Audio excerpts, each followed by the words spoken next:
7 ಜನ್ಮಗಳನ್ನು ದಾಟಿ ಬರೋದೇ ಮನುಷ್ಯನ ಜನ್ಮ ಅಂತ ಹೇಳ್ತಾರೆ. ಅದರಲ್ಲೂ ನಾವು ಅಪೇಕ್ಷೆಯನ್ನು ಇಟ್ಕೊಂಡೆ ಅಥವಾ ಇಷ್ಟವನ್ನು ಪಟ್ಟೆ ಇಂಥವರ ಒಂದು ಹೊಟ್ಟೆಯಲ್ಲಿ ಇಂಥವರ ಮಕ್ಕಳಾಗಿ ಹುಟ್ಟಲೇಬೇಕು ಅಂತ ಆ ಭಗವಂತನ ಹತ್ರ ಕೇಳ್ಕೊಳ್ತೀವಂತೆ. ಭಗವಂತ ಹೆಣ್ಣ ಗಂಡ ಅಂತ ಯಾರಿಗೂ ಗೊತ್ತಿಲ್ಲ, ಯಾರು ನೋಡೂ ಇಲ್ಲ.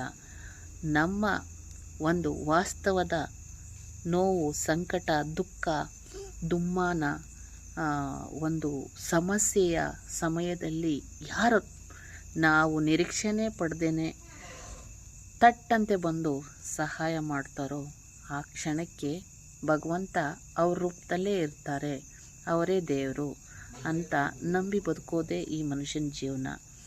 ಎಲ್ಲ ರೂಪದಲ್ಲೂ ಭಗವಂತ ಇದ್ದಾನೆ ಅನ್ನೋ ಒಂದು ಉದಾಹರಣೆಗೆ ಪ್ರತಿಯೊಂದು ದೇವರ ಭಾವಚಿತ್ರಗಳೇ ಸಾಕ್ಷಿ.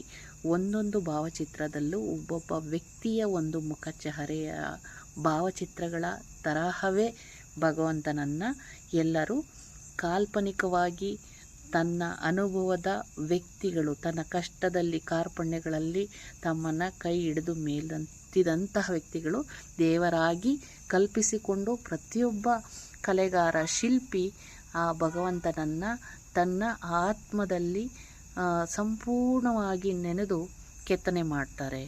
ಆ ಕೆತ್ತನೆ ಮಾಡಿದಂಥ ಕೈಗಳಿಗೆ ನಾವು ಧನ್ಯವಾದವನ್ನು ಹೇಳ್ತೀವೋ ಇಲ್ವೋ, ಅವರು ಮಾಡಿ ಒಂದು ಗರ್ಭಗುಡಿಯಲ್ಲಿ ಇಟ್ಟಂತಹ ಒಂದು ಶಿಲೆ, ಒಂದು ದೇವರ ಮೂರ್ತಿಯನ್ನು ಅಥವಾ ಪಟಗಳನ್ನು ನಾವು ಆರಾಧಿಸ್ತೀವಿ, ಪೂಜಿಸ್ತೀವಿ. ದೇವರಿಗೆ ನಾವು ಪ್ರಶ್ನೆ ಮಾಡೋ ಅಧಿಕಾರ ಇಲ್ಲವೇ ಇಲ್ಲ. ಯಾಕಂದರೆ ನಾವೇ ಕೇಳಿ ಹುಡ್ತೀವಂತೆ. ಅಂತೆ ಪುರಾಣಗಳ ಒಂದು ಪುಸ್ತಕಗಳ ಭಂಡಾರದಲ್ಲಿ ಅದು ಉಲ್ಲೇಖಿತವಾಗಿದೆ. ಪ್ರತಿಯೊಂದು ಜೀವರಾಶಿಯ ಜನ್ಮವನ್ನು ಭಗವಂತ ಕೇಳೇ ಆಗ್ತಾನಂತೆ. ಭಗವಂತ ಅಂದರೆ ಅದು ಪುರುಷ ಅಂತ ಬರುತ್ತೆ. ಭಗವಂತ ಅಂದರೆ ಅದು ಸ್ತ್ರೀ ರೂಪನೂ ಆಗ್ಬೋದು, ಪುರುಷ ರೂಪನೂ ಆಗ್ಬೋದು. ಭಗವಂತ, ಭಗವತಿ, ಭಗವಂತ ಅಂತ ದೇವ್ರನ್ನ ನಾವು ಪ್ರಶ್ನೆ ಮಾಡೋಕ್ಕಾಗುತ್ತಾ? ಅಲ್ವಾ? ಪ್ರಶ್ನೆ ಮಾಡೋಕ್ಕಾಗೋದೇ ಇಲ್ಲ. ದೇವರಿಗೆ ನಾವು ಹತ್ತಿರವಾಗಬೇಕಂದ್ರೆ ದೈವಿ ಸ್ವರೂಪವಾದ ಒಳ್ಳೊಳ್ಳೆ ಕೆಲಸಗಳನ್ನು ಮಾಡಬೇಕು.